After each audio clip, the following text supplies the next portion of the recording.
Olá, amigos. Nossas saudações cordiais. Com muita alegria que estamos aqui mais uma vez para o canal Lições de Amor, nesse quadro que visa fazer o estudo da série psicológica pelo espírito Joana de Ângeles, psicografia de Divaldo Franco.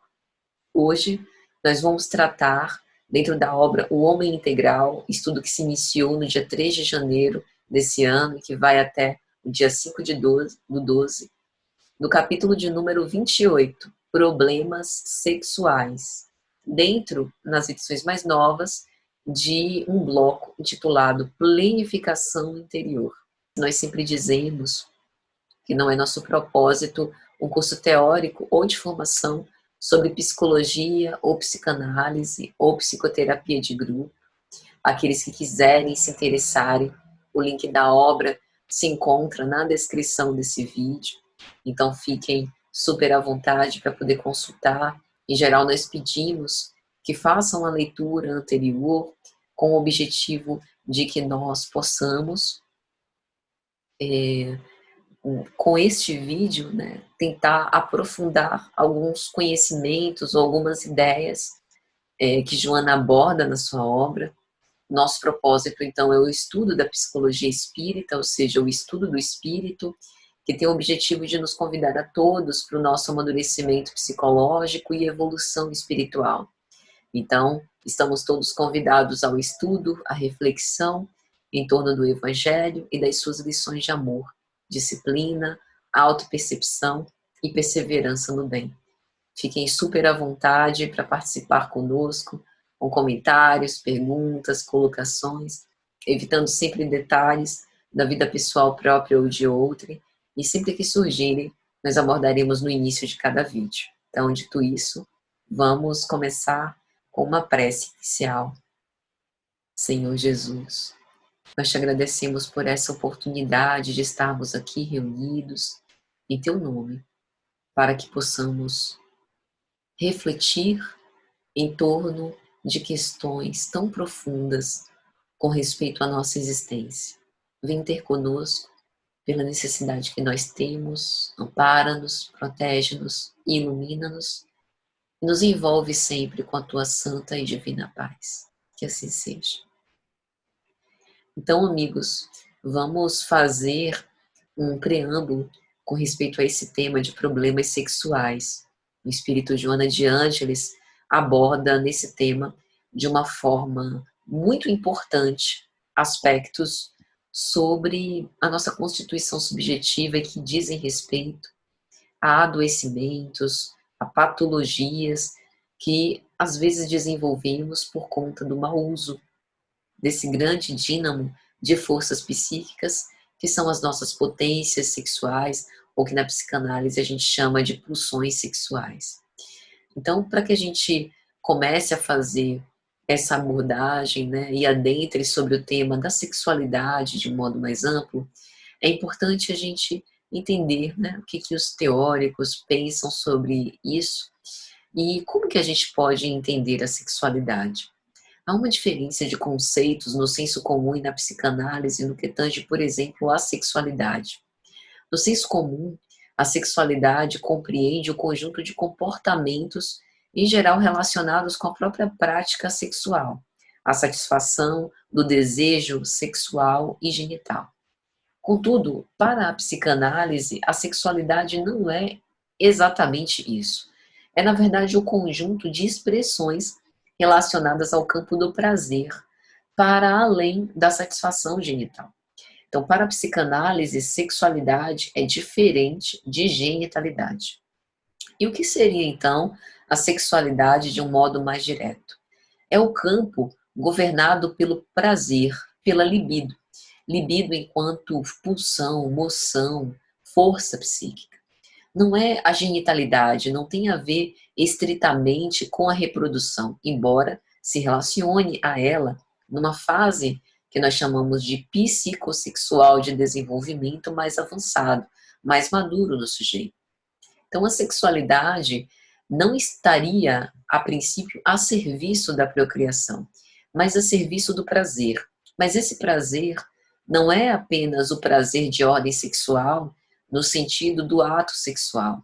É um prazer que passa por todos os estágios de desenvolvimento psicossexuais, fase oral, anal, fálica, genital, mas também é um prazer escópico, ou seja, de ver e ser visto, um prazer ligado à voz, ligado ao corpo, ligado à poesia, ligado à arte de um modo geral, ligado ao discurso, à fantasia e aos ideais. Todas as nossas moções de buscar a realização de obras, né, ou envolvimento, o estudo, a contemplação do belo, da arte, está diretamente relacionado com a nossa sexualidade. Porque as pulsões sexuais têm vários destinos, e esses destinos podem ser estéticos, musicais, e também se referir ao toque humano, ao estímulo corporal. São as pulsões que dirigem as forças psíquicas, que têm uma influência decisiva na nossa vida.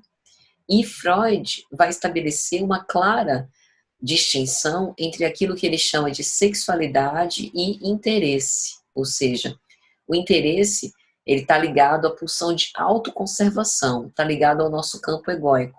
Então Freud dizia que existe uma parte da nossa energia que está destinada a suprir as nossas necessidades básicas de conservação, necessidades de manutenção da vida física. Tanto que na sua obra Esboço de Psicanálise, de 1938, ele vai dizer: as forças que presumimos existir por trás das tensões causadas pelas necessidades do id, desse repositório dos nossos instintos, são as pulsões. Decidimos presumir a existência de duas pulsões básicas, pulsão de vida, ou pulsão de Eros, e pulsão de morte, ou de Thanatos. Então veja que o conceito erótico na psicanálise, advindo de Eros, não é exatamente o que no senso comum a gente entende. Quando a gente fala de erótico, no senso comum, a gente está falando, em geral, num contexto bem focado para o ato sexual, né? No caso da psicanálise, erótico é aquilo que diz respeito à vida, né, à vitalidade. E isso, como a gente já disse, pode ter destinações mais estéticas sublimadas. Para Freud, a libido é o estado de total energia disponível de Eros, pulsão de vida, na sua maior pujança. E uma importante característica da libido na vida é justamente sua mobilidade, a facilidade que ela tem de passar de um objeto para outro, a depender do emprego que o indivíduo dê. Mas, sem sombra de dúvida, quando a gente fala de sexualidade, a obra freudiana de 1905, Três Ensaios sobre a Teoria da Sexualidade, é um texto revolucionário e também escandaloso, por publicar algumas descobertas psicanalíticas em relação ou em torno da sexualidade infantil. Isso pode até hoje estranhar, mas a gente vai explicar bem direitinho. Após sua publicação, Freud passou a ser visto como uma figura perigosa, persona não grata e até em certo ponto obsceno. Mas ele teve a coragem de não se furtar a uma abordagem necessária, porém polêmica.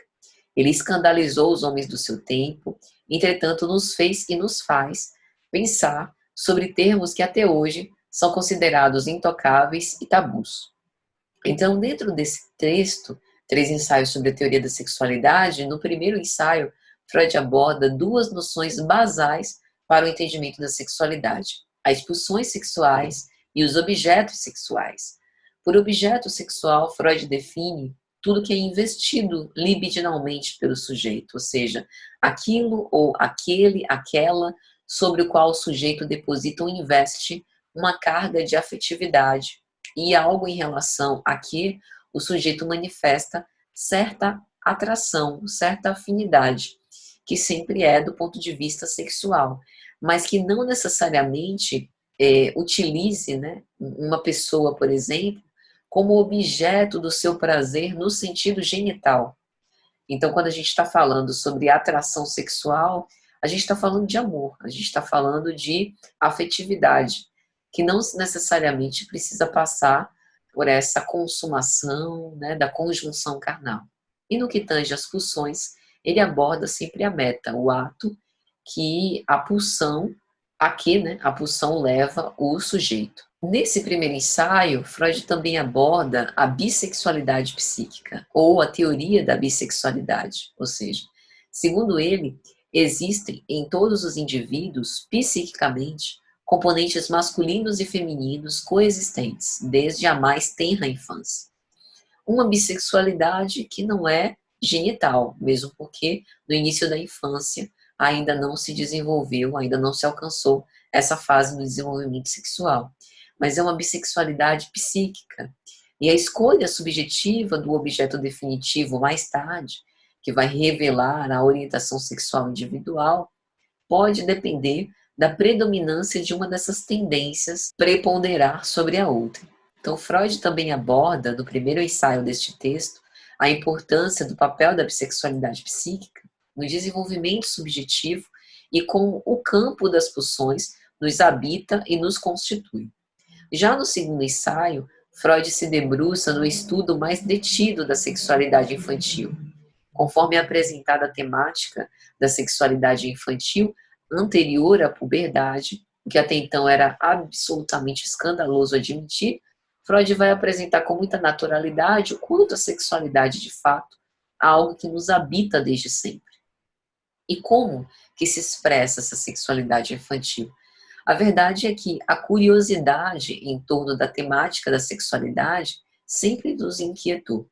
Todos nos perguntamos, em um determinado momento, algo sobre a sexualidade. E talvez tudo comece com a primeira investigação infantil em torno da questão como nascem os bebês. Então, Freud afirma que as manifestações das pulsões sexuais, de algum modo, se chocam com o mundo externo e com o mundo interno, e que há alguns movimentos repressivos que nós eventualmente fazemos, como autorrecriminações pelo complexo de castração, pela consciência de culpa, pela educação coercitiva e por uma série de proibições trazidas até por religiões mais atávicas. Então, a sexualidade deveria ser um campo muito mais livre, não irresponsável, não desgovernado, não sem certo condicionamento ou descontrole, mas um campo mais livre e natural. Mas, em linhas gerais, o processo civilizatório que nos disciplina acaba sendo ignitor de alguns quadros psiconeuróticos posteriores, que nós vamos desenvolvendo ao longo de nossa história de vida.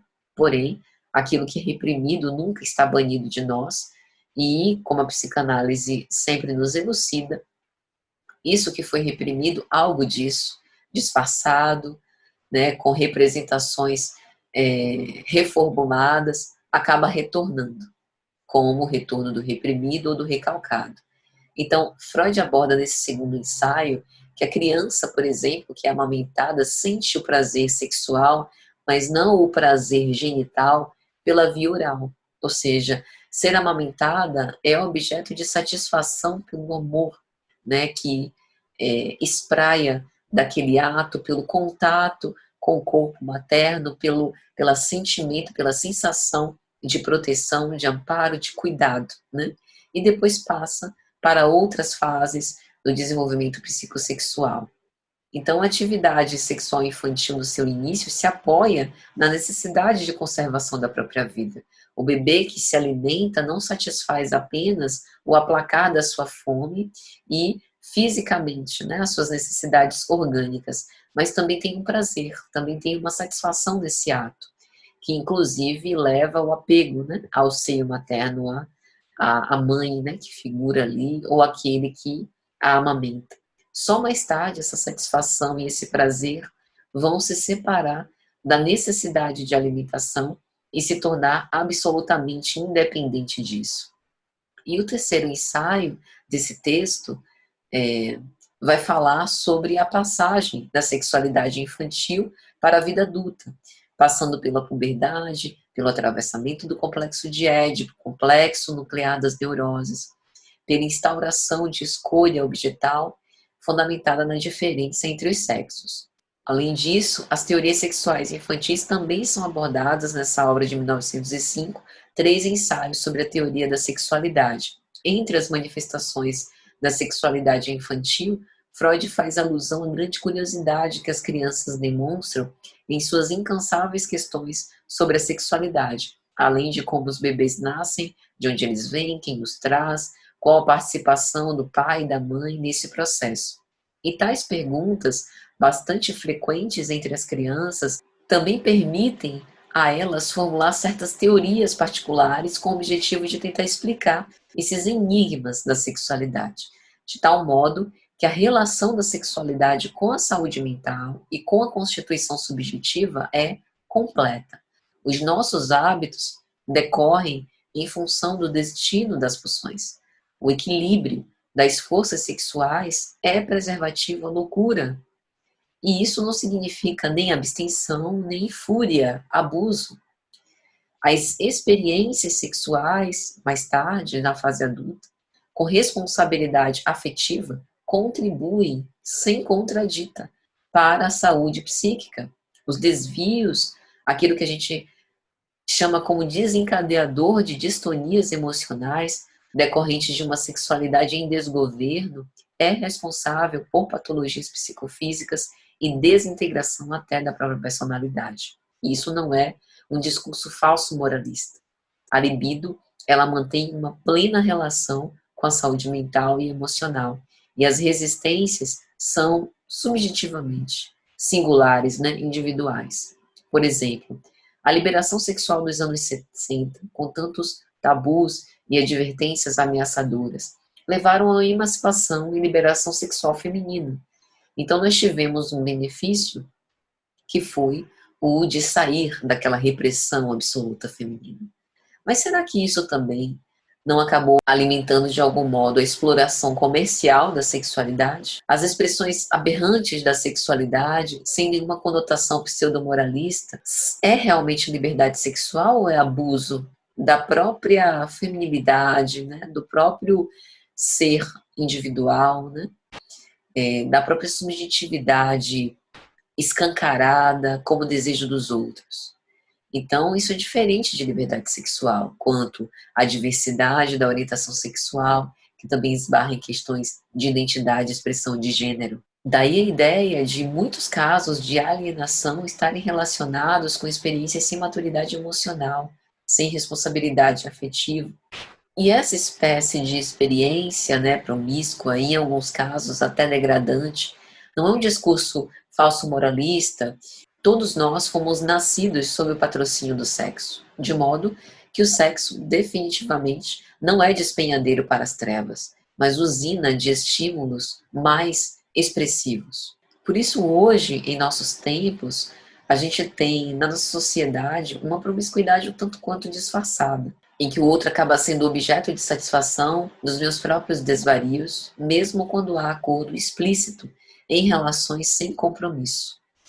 Tratar o outro como objeto do meu desejo sem observar a sua singularidade, a sua subjetividade, é violentá-lo. E, de certo modo, a organização, tanto emocional quanto genésica do campo da genitalidade do ser humano, estruturalmente não está capacitada para experiências múltiplas de irresponsabilidade, de indignidade, como se fôssemos escravos das paixões asselvajadas e de uma psicopatia aturdida, sedenta de um gozo animalizado. Freud nos esclarece que as nossas fantasias são satisfações de desejos originais e que, por outro lado, não adianta abafar o nosso desejo, porque as privações não extinguem os anelos. O que não se realiza acaba aparecendo nos sonhos, nos atos falhos, nos sintomas, na própria fantasia, nos pensamentos vitalizados. E os sintomas têm relação direta com fantasias inconscientes ou parcialmente conscientes. Eles estão a serviço da satisfação sexual. E essa repressão dada pela conjuntura externa é perversa e perniciosa, podendo inclusive gerar adoecimento psíquico e outros transtornos, como depressão, ansiedade, ideações suicidas, tentativas de suicídio, isolamento social, fobia social, constrangimento em estar em público. E a gente pode pensar agora, por que esse grande tabu sobre a sexualidade? Se a sexualidade é tão natural do ser humano, se todos nós a desenvolvemos. Porque falar sobre sexualidade é também falar sobre nós mesmos. E boa parte dos indivíduos não aceitamos a nossa sexualidade ou conflito com as nossas fantasias. Mas, como dissemos, a sua negação ou repressão acaba reaparecendo na forma de pensamentos dissonantes. Violência, quando deveria se abrir para a experiência, timidez, inibição, frigidez, impotência. É importante falar sobre a sexualidade, portanto, em um conceito mais amplo. Para Freud, a vida é movida pela energia sexual. Para Jung, a energia psíquica, ou seja, as pulsões sexuais são intrínsecas ao ser humano, um dínamo de forças vitalizantes. Por que falar sobre sexualidade? Primeiro, para que a gente possa combater práticas de patologização de experiências que não sejam heteronormativas, para estimular a aceitação da diversidade, para garantir a dignidade humana, como uma medida de prevenção ao suicídio, à neurotização, à paranoia, para combater a hipersexualização e a objetificação, sobretudo feminina, para exercer a cidadania e educar melhor os nossos filhos. Para Freud, essa teoria da bissexualidade ou bissexualidade humana é um estudo da natureza subjetiva humana que explica e estrutura a identidade, a expressão, a orientação sexual e a afetividade num espectro muito diverso entre duas polaridades, o feminino e o masculino. Foi um conceito desenvolvido por Freud e Flix, um conceito central na teoria psicanalítica, ao lado da teoria da libido e das pulsões, que funciona mais ou menos do seguinte modo.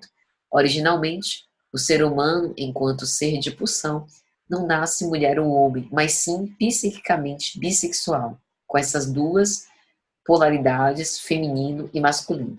Ou seja, ao longo das experiências subjetivas, o sujeito se posiciona entre os polos quanto ao gênero e orientação sexual, mas o sexo biológico é dado. Então, essa teoria, inclusive, visa justificar, né, e responder à própria orientação bissexual. A bissexualidade é uma propriedade pulsional que compreende toda a gramática e diversidade das versões de gênero e orientações sexuais. Porque nas fantasias nós sempre encontramos os dois modos conjugados, que a gente chama de ativo e passivo. Mas, via de regra, enquanto um se expande e se torna proeminente, o outro necessariamente se encontra mais recalcado. E de modo análogo, Jung traz as polaridades ânima e ânimos. Para Jung, homens e mulheres carregam os elementos masculino e feminino em seu psiquismo. Os opostos existentes no homem e na mulher são ânima e ânimos. Vem de animare, animar, avivar, né? Almas vivas para homens e mulheres. São arquétipos, blocos essenciais de construção na estrutura psíquica humana. Arquétipos formam uma base dos padrões de comportamento instintivos inconscientes que se apresentam com consciência de forma típica. Ânima, portanto, seria o elemento feminino íncito numa personalidade de homem, e ânimos, o elemento masculino presente numa personalidade de mulher. Nicolas Berdyaev, filósofo russo, também dizia algo que visa se coadunar, tanto com a teoria da bissexualidade de Freud, como os arquétipos ânima e ânimos das polaridades psíquicas junguianas. Ele dizia: o homem não é um ser sexual apenas, mas igualmente um ser bissexual, que combina em si o princípio masculino e feminino em proporções diferentes, e não raro mediante um duro conflito. Mas o fato é que a psicanálise, desde o seu nascimento, é acusada de exacerbar a temática da sexualidade, como se para a psicanálise tudo fosse sexualidade. Mas de que sexualidade efetivamente a psicanálise trata? Essa obra freudiana citada, de 1905, Três ensaios sobre a teoria da personalidade, como dissemos, é um texto revolucionário e escandaloso por publicar as descobertas psicanalíticas em torno da sexualidade infantil. Então, a sexualidade ela não nasce pronta, ela se desenvolve através das fases psicossexuais do desenvolvimento, atravessado pela experiência real e imaginária ligada à própria sexualidade. Sexualidade é a força viva. Ernest Jones, um dos biógrafos e amigos íntimos de Freud, vai dizer que esse texto, né, sobre as teorias da sexualidade infantil acabou tornando Freud universalmente impopular. Passou a ser visto como uma figura perigosa, persona não grata e até em certo ponto obsceno, Porque Freud remove o juízo moral, o juízo de valor em relação à sexualidade. Ele teve a coragem de não se furtar a uma abordagem necessária, porém polêmica. Escandalizou os homens do seu tempo, mas nos faz pensar sobre esses itens que ainda hoje são considerados tabus.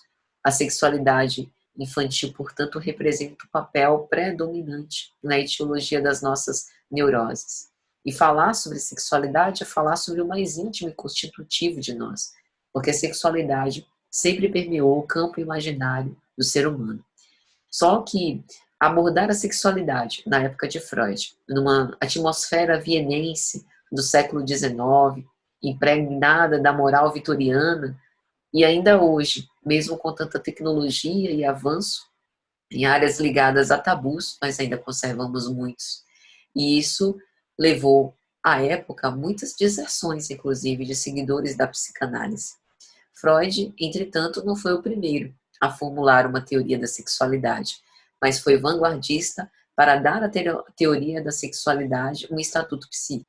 Naquela época, a criança era tida quase como um ser angelical, que é desprovida de desejos, que não sente prazer nem nenhuma satisfação, quase como se fosse assexuada. Freud propõe uma reviravolta nesse pensamento, desmistificando isso. E também sem promover uma sexualização ou erotização infantil. Freud aponta que um dia nós já nos satisfizemos sexualmente sugando o seio de nossa mãe e que isso foi o início do amadurecimento da sexualidade do sujeito, mesmo que isso não implique numa sexualidade genital, mesmo porque não havia desenvolvimento para isso na época. Mas era do campo do prazer. Somos seres sexuais.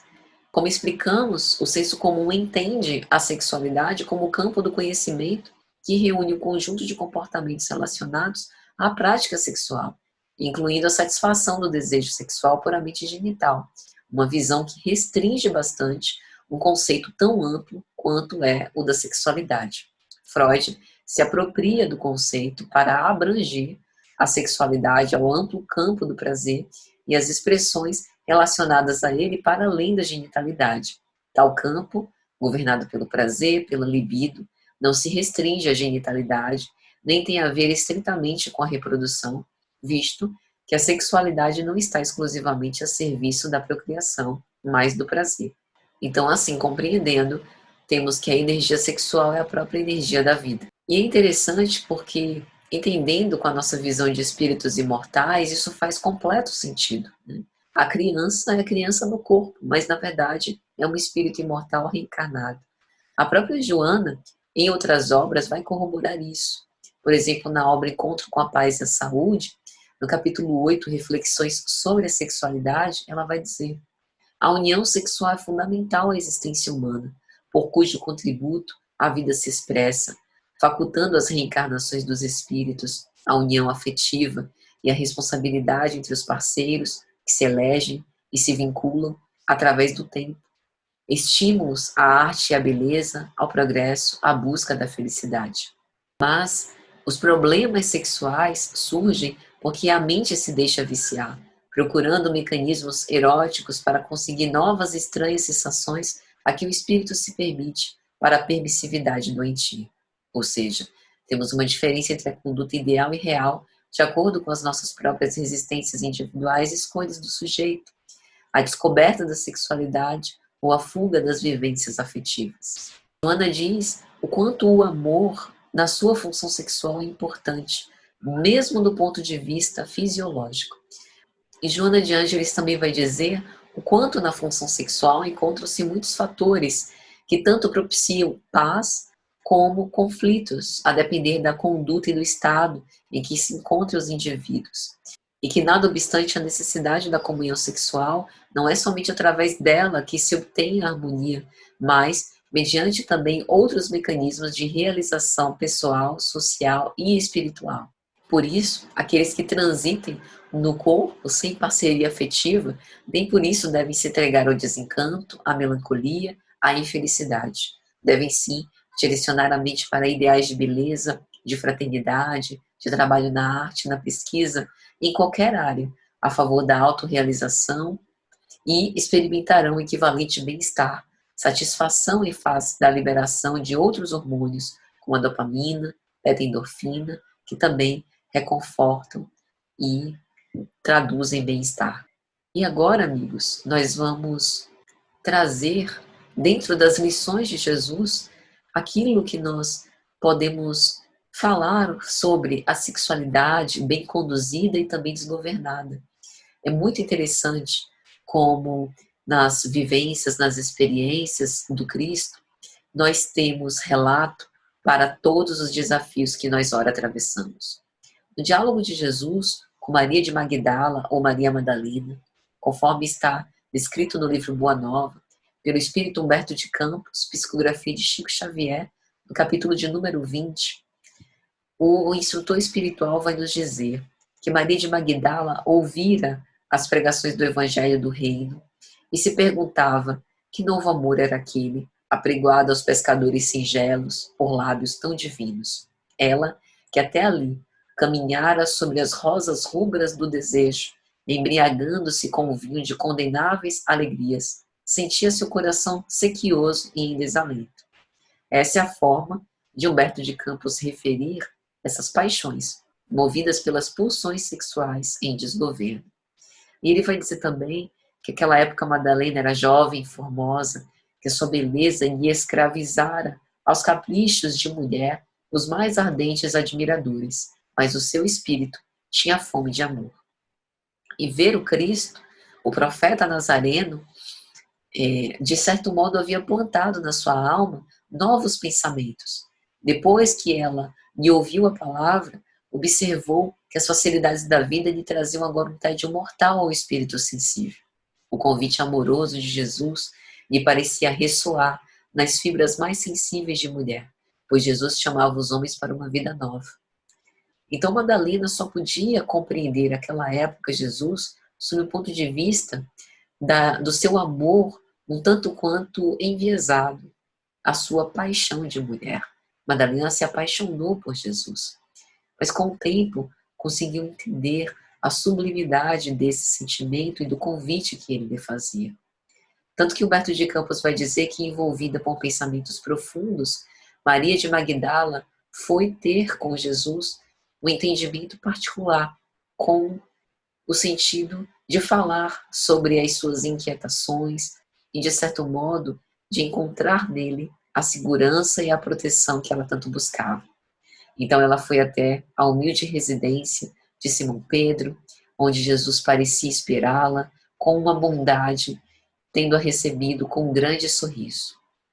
E ela adiantou-se para dizer a ele que era filha do pecado, que todos a condenavam, mas que o mestre tivesse a piedade de observar como ela tem sede do verdadeiro amor, que a sua existência, com todos os prazeres, tinha sido até aquele momento estéril e amargurada.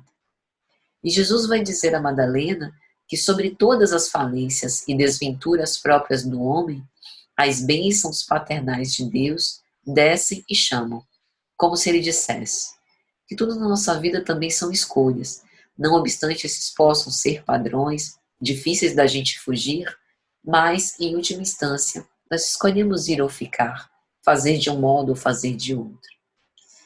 Madalena insiste, dizendo que tem amado, mas continua com sede de amor.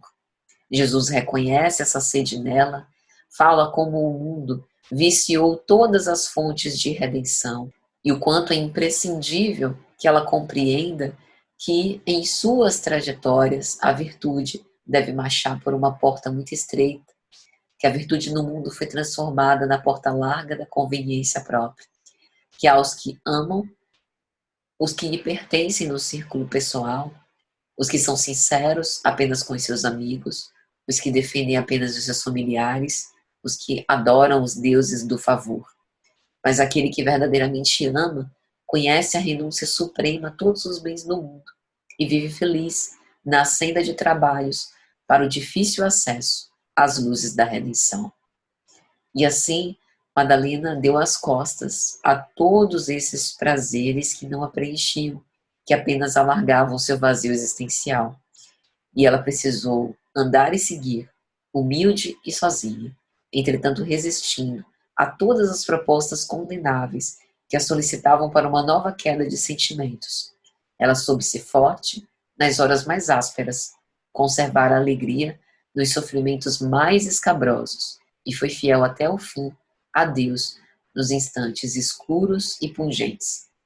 Veja como no próprio Evangelho a gente também tem problemas de ordem sexual.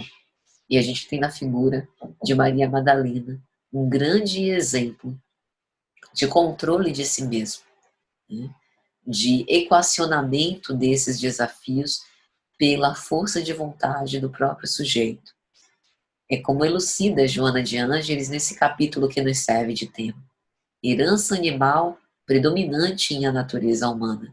O instinto de reprodução da espécie exerce um papel de fundamental importância no comportamento dos seres. Mas não é por isso que nós estamos submetidos plenamente ao instinto e não tenhamos a oportunidade de utilizar a nossa inteligência para fazer escolhas diferentes. O instinto de reprodução é uma manifestação, inclusive, propiciatória à própria fecundação e perpetuidade das espécies. E sempre deve ser regido em ritmos equilibrados da vida. No homem, nem sempre obedece à finalidade precípua, e que também não é única, da perpetuação das formas físicas.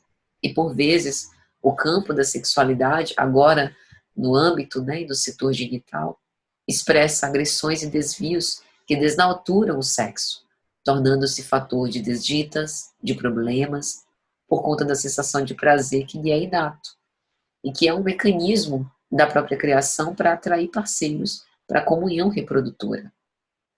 Só que acaba se tornando uma grande fonte de tormentos que definem o futuro da criatura.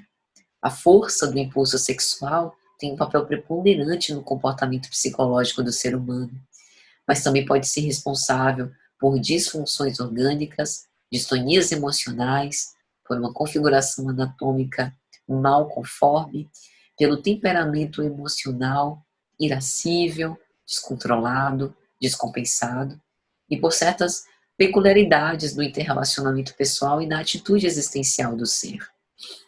Jorge André, psiquiatra, pesquisador e escritor espírita, uma das mais importantes figuras do movimento espírita no Brasil, falecido em 2017, vai escrever na sua obra Forças Sexuais da Alma: entendemos que os vórtices das energias sexuais do inconsciente vêm dos núcleos em potenciação, focos energéticos do inconsciente e responsáveis pela orientação da zona consciencial, como que aderidos energeticamente às emanações de uma força criativa, zona central do inconsciente ou espírito.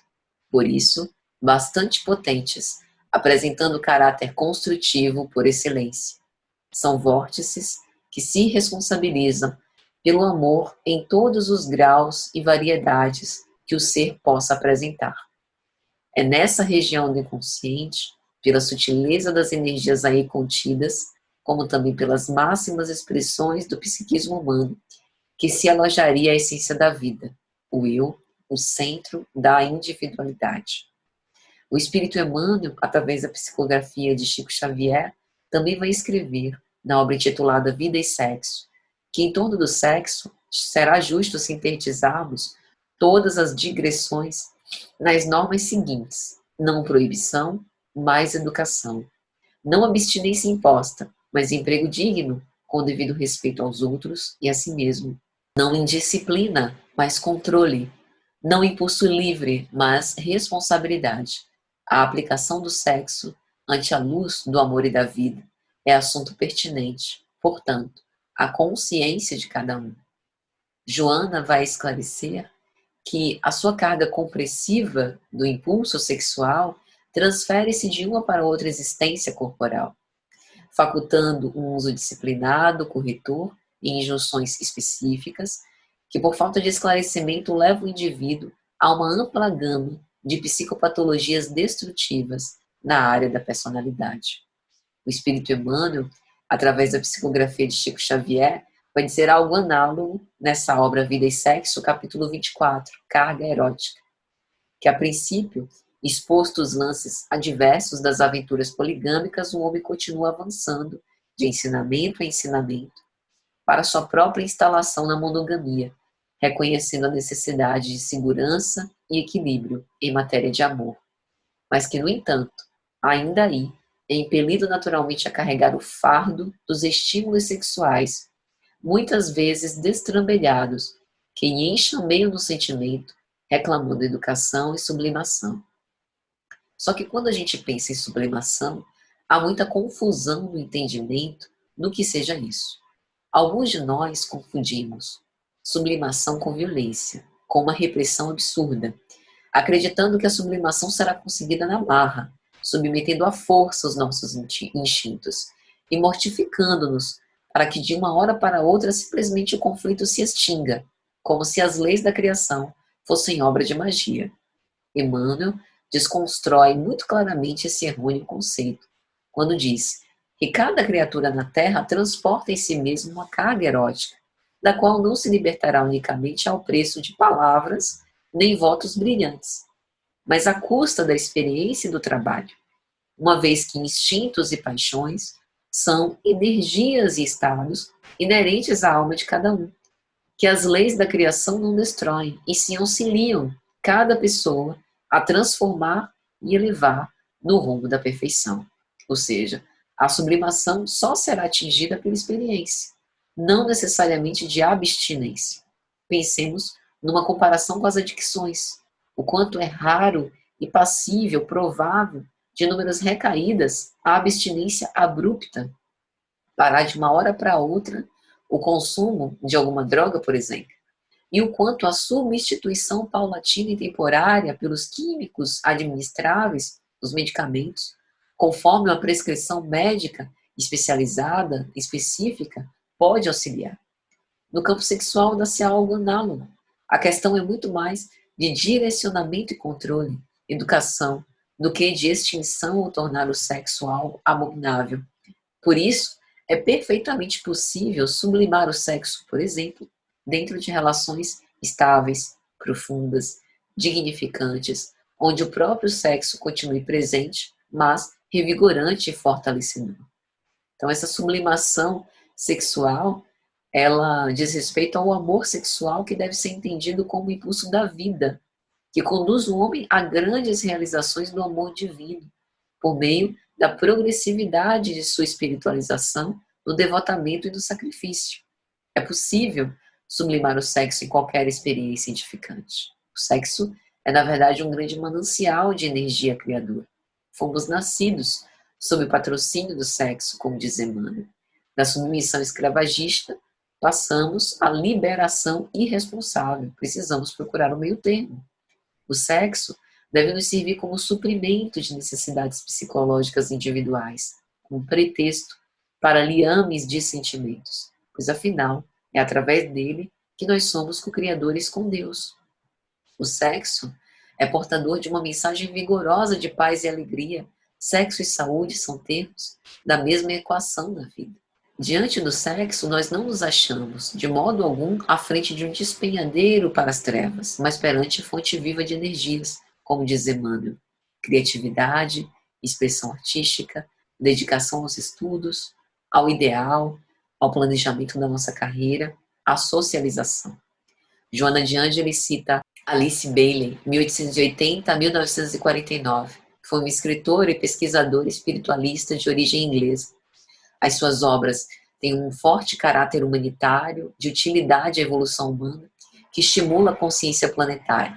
E ela falava que os fenômenos de alienação mental podem ser de natureza psicológica, hereditários por contatos coletivos e kármicos.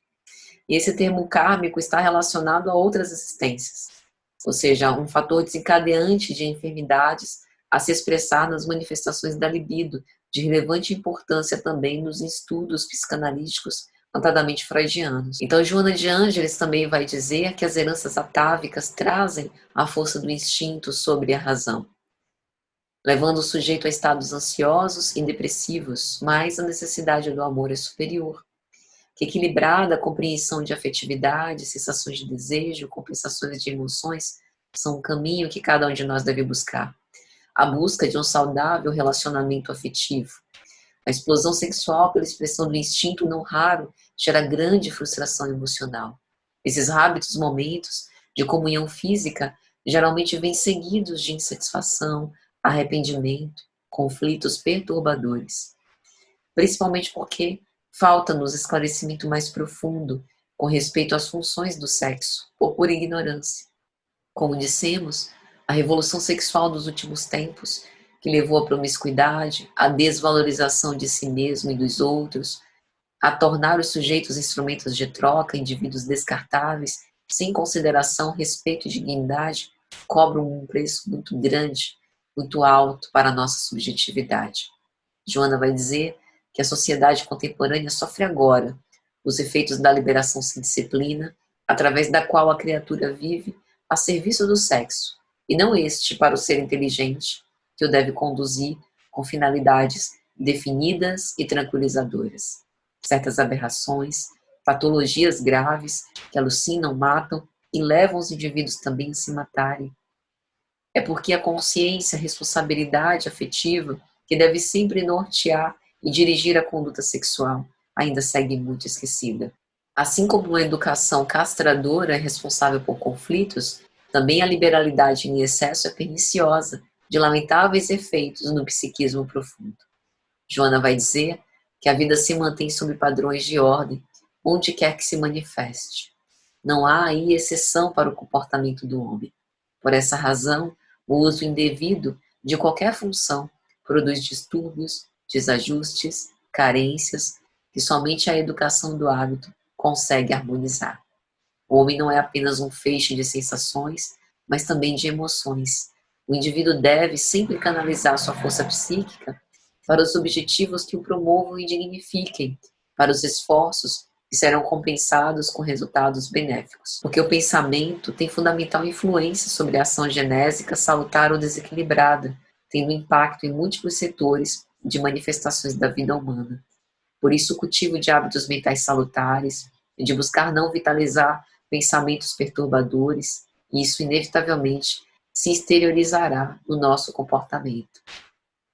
A vida sexual decorre da nossa educação mental, da canalização de energias, da ação pelo trabalho, pelos esportes, pelas conversações edificantes, pela eleição de atitudes que gerem bem-estar. E por isso, nós precisamos investigar a razão do conflito psicológico, com aceitação, resignação, coragem moral, saber eleger as nossas próprias lutas, buscando entendimento e satisfação. Como Joana vai dizer, considerado na sua função real e normal, o sexo é santuário da vida e não baú de intoxicação e morte. O amor e sua ascendência emocional, com as suas expressões de beleza e harmonia, pode inspirar o ser na condução da sua sexualidade a se elevar para além de satisfações puramente físicas no mundo material. Por isso, buscar essa realização pessoal, para além de questões mais imediatas, acabam trazendo calma e coragem para a vida, como um dínamo gerador de alegrias.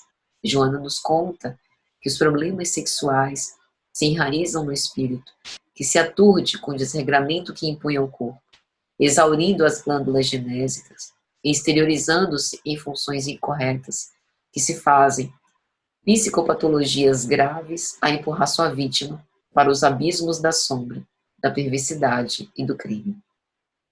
A liberação das distonias sexuais mais perturbam o ser. Mergulhado no desrespeito e desprezo de si mesmo e dos outros, tais problemas sexuais acabam fazendo com que os indivíduos vivam um conflito psicológico que não aceitem e levem a não se aceitar. Por isso é importante que possam se ajudar para que sejam ajudados. Joana elucida que toda a exibição tão presente na nossa sociedade atual oculta um conflito de timidez ou inconformação, de carência ou de incapacidade. Por isso, terapias psicológicas são importantes para nos estimular a viver em harmonia com a realidade interna, com equilibrada manifestação externa. Não basta satisfazer o sexo, mas harmonizar-se emocionalmente. Mesmo porque, como Joana esclarece, toda a fome e toda a sede de momentos saciados retornam em ocasião própria. exatamente como se dá como qualquer função orgânica. Logo, há uma fome possível de ser suportada enquanto se equaciona esse conflito de insatisfação. E já para finalizar, Joana diz que ninguém se sente pleno neste mundo, acreditando-se haver logrado tudo o que desejava. Os problemas sexuais devem ser enfrentados com sinceridade, honestidade, sem hipocrisia. Perceba que, na verdade, é movido por um vazio existencial que muitas vezes a gente busca aplacar esse grande sentimento de inutilidade, de falta de propósito, de realizações mais profundas em outros prazeres, inclusive de ordem sexual. Por isso, tais problemas de ordem sexual precisam ser enfrentados sem hipocrisia, sem cinismo, sem padrões de falsa moralidade, exigindo consideração, tempo e ação construtiva. Só depende de nós. Meus amigos, é mais ou menos isso. Espero que tenha sido de alguma sorte útil o nosso despretensioso trabalho e até a próxima, se Jesus assim permitir. Vamos orar para agradecer. Senhor Jesus, nós te agradecemos por esse momento maravilhoso de reflexões em profundidade sobre uma parte tão importante, tão fundamental das nossas vidas. Que o Senhor nos abençoe, nos encoraje, nos fortaleça hoje e sempre e nos envolva com a tua santa e divina paz. Pai nosso, que estais nos céus, santificado seja o vosso nome. Venha a nós o vosso reino. Seja feita a vossa vontade, assim na terra como nos céus. Pão nosso de cada dia nos dai hoje. Perdoai as nossas dívidas, assim como nós perdoamos os nossos devedores. E não nos deixeis cair em novas tentações, mas livra-nos de todo mal, que assim seja. Um grande abraço, meus amigos, e até a próxima, se Jesus assim permitir.